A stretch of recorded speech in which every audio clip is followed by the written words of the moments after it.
जय जगन्नाथ सांग मैंने आशा करुच्ची भगवानंकर अपार करुणारू आपण मैंने भलरे थिबे एवं सुखमय जीवन अतिबाहित करुवे। आज आम नवम श्रेणीर साहित्य पुस्तकर हे मोर कलमर द्वितीय भाग को आलोचना करवा। आम गत भिडियो अलरेडी आलोचना कर सारी कवि परिचय एवं यार विषयवस्तु को। आज आम देखा द्वितीय भाग को। ताले डेरी नक आगे जा पिला माने। आसे चेंगिस जाए हिटलर माते केते मतवाद दी दिनर यही धरणी द्वारे सभ्यता बुदबुद। पिला माने चेंगिस खां विषय तुम जानी एडल्फ हिटलर विषय जानी। जदि आम इतिहास पृष्ठ को आलोचना कर देखा बा ओल्टाई देखा ताहले अनेक गुड़िए मतवाद आसला। से भितर जदि देखा कार्ल मार्क्स तांकर गोटे मतवाद थिला।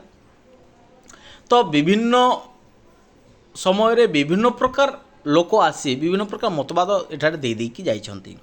जदि पिला माने देखिबा से माने केते दिनर पई आछंती ना अल्प दिनर अल्प समय पई आछंती एवं समस्ते कोन करछंती ना निज सभ्यता को से माने टेकिबा पई चाहुचंती। अर्थात तार उन्नति निमंते से माने विभिन्न प्रकार मतवाद मध्य एठारे कोन करछंती ना उपस्थापना कर जाइछंती।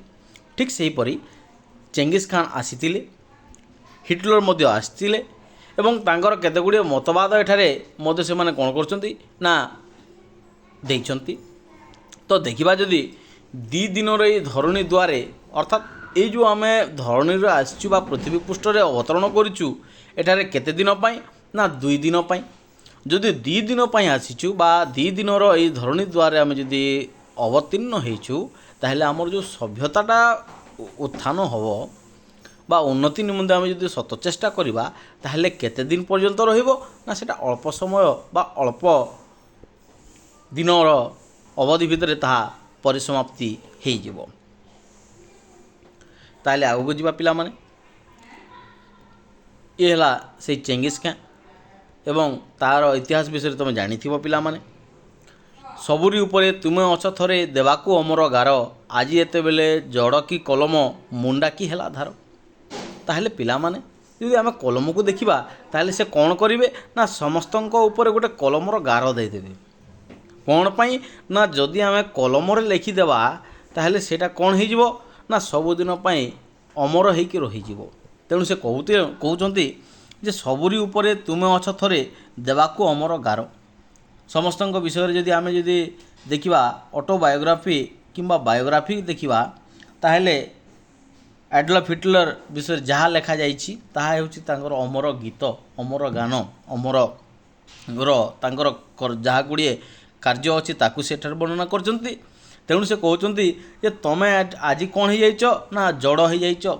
जड़र अर्थ कौन अचल स्थिर मुंडा की हेला धार। अर्थात ताहा केतेबेले भी धार हो पारिबो नहीं। जेतेबेले तमे कौन हो जाइथिबो अचल एवं अस्थिर स्थिर हो जाइथिबो। तेणु तुम कौन करा पड़ो ना तुम चलती अवस्था को आसवा पड़ो। आउ कौन कहते हे मोर कलम अति आपणार अंतर कथा कह तुम्हें मो मनर कथा अंतर कथा तुम्हें कह। देखिच कि एते सत्य नाम छलना दुर्विषह।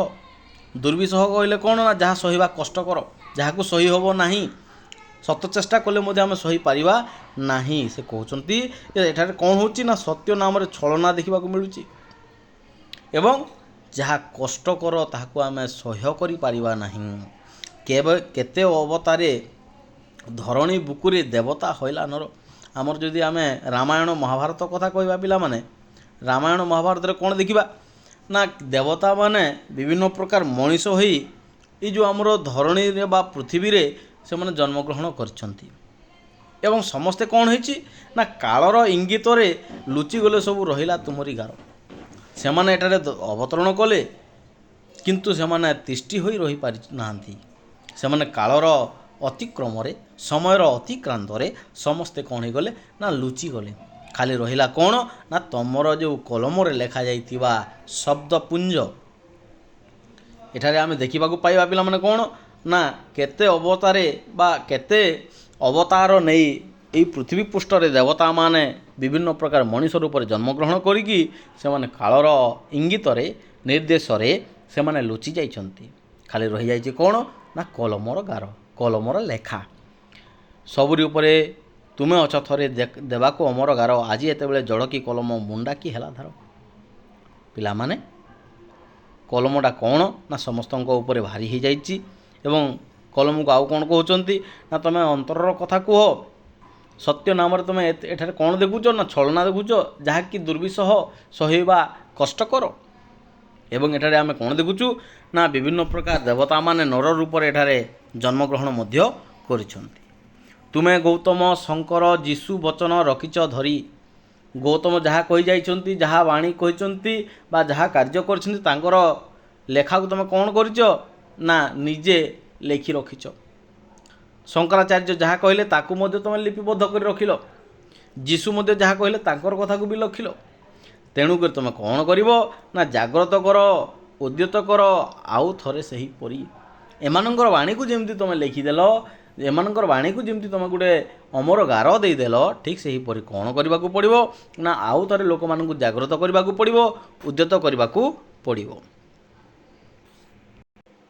ତ ତୁମେ ତ ଚାଲିନ ଛଳନାରେ କେବେ, ଠକିନ ଗୁଣ୍ଡାମିରେ, ପେଷଣ ଶୋଷଣ ଦୂଷଣ ଦେଇଛ ଆଡ଼ଇ ଏକଇ ଗାରେ। ତୁମେ କେବେ ହେଲେ ଛଳନାରେ ଚାଲିନ, ଠକାମି ବା ଗୁଣ୍ଡାମିରେ ତୁମେ କେବେ ଠକିନ, ତୁମେ ଠକାମିର ଶିକାର ମଧ୍ୟ କେବେ ହୋଇନ। ପେଷଣ ଶୋଷଣ ଦୂଷଣ ଦେଇଛ ଆଡ଼େଇ ଏକଇ ଗାରେ। ଯଦି କଲମରେ ଆମେ ଯାହା ଲେଖିଦେବା ପିଲାମାନେ ତାହା ହିଁ ସମାନ, ତାହା ହିଁ ଲିପିବଦ୍ଧ ହୋଇକି ରହିବ। କେବେ ମଧ୍ୟ ପେଷଣ ଶୋଷଣ ଦୂଷଣ ଏମିତି ମାନେ ଛୋଟ ଛୋଟ କାମ ପାଇଁ, ଛୋଟ ଛୋଟ ଜିନିଷ ପାଇଁ କଲମ କେବେ ମଧ୍ୟ ଡରି ନାହିଁ। ତାକୁ କ'ଣ କରିଛି ନା ସାମ୍ନା କରିଛି। ସେ କେତେବେଳେ ବି ଠକାମିର ଶିକାର ହୋଇନାହିଁ। ତେଣୁ ଆଉ କ'ଣ କହୁଛନ୍ତି ନା ଛେଦନ କରିଛ ବନ୍ଧନ ଯେତେ, ଅନ୍ଧେ ଦେଇଛ ଆଖି। ଯେତେ ବି ମୋହମାୟା ବନ୍ଧନ ଅଛି ତାକୁ ତୁମେ ଛେଦନ କରିଛ ଏବଂ ଅନ୍ଧକୁ କ'ଣ କରିଛ ନା ଆଖି ଦେଇଛ। ସେ ଅନ୍ଧ ଦେଖିପାରୁଛି। କ'ଣ କେମିତି ଦେଖିପାରୁଛି ପିଲାମାନେ ନା ସମାନ ପ୍ରକାରର ନ୍ୟାୟ ସେ ପାଇପାରୁଛି। କାଳ ବକ୍ଷରେ ମହା ଅକ୍ଷରେ ପଦେ ପଦେ ଲେଖି ଲେଖି, କାଳର ବକ୍ଷରେ ବା କାଳର ସମୟର ଅତିକ୍ରାନ୍ତରେ ତୁମେ କ'ଣ କରିଛ ନା ଲେଖି ଯାଇଛ। ଯାହା ଲେଖିଛ ତାହା ସବୁ ଅମର ହୋଇକି ଅଛି। ଯେଉଁ ମହାନ ଅକ୍ଷରରେ ତୁମେ ଲେଖିଛ, ଯାହା ଲେଖିଛ ତାହା କ'ଣ ଗୋଟେ ଅନ୍ଧକୁ ଆଖି ଦେବା ସଦୃଶ ସମାନ। ଅର୍ଥାତ୍ ସେ କ'ଣ କରୁଛି ନା ନ୍ୟାୟ ପାଇପାରୁଛି। ବିପ୍ଳବ ତବ ଶାନ୍ତି ଶିବ ସୁନ୍ଦର ରସେ, ଯୁଗ ଯୁଗାନ୍ତ ଅନ୍ଧାର ଭେଦି ତୁମରି ପ୍ରଦୀପ ହସେ। ବିପ୍ଳବ ହେଉଛି ତୁମର ମାନେ ସତ୍ୟ ଶାନ୍ତି ଏବଂ ଶିବ ସତ୍ୟ ଶାନ୍ତି ଏବଂ ଶିବ ସୁନ୍ଦର ରସେ। ତୁମର ବିପ୍ଳବଟା କ'ଣ ନା ସତ୍ୟ ଶାନ୍ତି ଶିବ ଏବଂ ସୁନ୍ଦର ଭଳିଆ, ଯାହାକି ଯୁଗ ଯୁଗାନ୍ତ ଅନ୍ଧାର ଭେଦି, ଅନ୍ଧାରକୁ ସେ ଭେଦ କରିଦେବ ଏବଂ ଆଲୋକ ସୃଷ୍ଟି କରିବ। ଏବଂ ତୁମରି ପାଇଁ କ'ଣ ହେବ ନା ଏଠାରେ ପ୍ରଦୀପଟା ହସିବ ବା ସବୁଆଡ଼େ ଆଲୋକଟା ଖେଳାଇଯିବ।